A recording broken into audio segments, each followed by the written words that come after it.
ও চন্দন, তোকে আজকে একটা চ্যালেঞ্জ দেবো। বলো চ্যালেঞ্জটা। 20 টাকায় তোকে 5টা খাবার খেতে হবে। ঠিক আছে, চলো চ্যালেঞ্জ অ্যাকসেপ্ট করলাম। রাজি? একদম ঠিক আছে। হ্যালো সবাইকে, আমি চন্দন। আজকে ভাইয়ের দেওয়া চ্যালেঞ্জটা অ্যাকসেপ্ট করে নিয়ে বেরিয়ে পড়ি চ্যালেঞ্জটা পূরণ করার জন্য।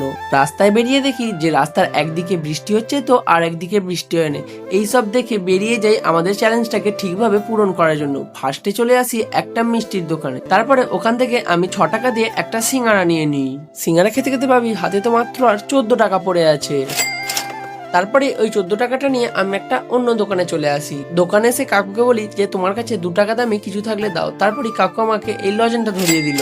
এই 12 টাকা হাতে নিয়ে 14 রকম স্টাইল মারতে মারতে চলে গেলাম একটা অন্য দোকানে। যাই হোক, বেশি হেসে কাজ নেই। তারপরে মাছটা খেতে খেতে ভাবছিলাম মাত্র তো আর 7 টাকা পড়ে আছে। 7 টাকা হাতে করে নিয়ে আমি চলে আসি আর একটা অন্য দোকানে। সেই দোকান থেকে আমি একটা প্রথমে কুরকুরে খেয়ে নিই। কুরকুরে খেতে খেতে আমার চোখ চলে যায় একটা জেলির ওপর। জেলিটার দাম ছিল 2 টাকা, তাই জন্য আমি তাড়াতাড়ি করে জেলিটাও খেয়ে নিই। চলো, আজকে আমার চ্যালেঞ্জ এখানেই কমপ্লিট করলাম। তোমরাও আমাকে অনেক চ্যালেঞ্জ দিতে থাকো। আজকের মতো টাটা সবাইকে।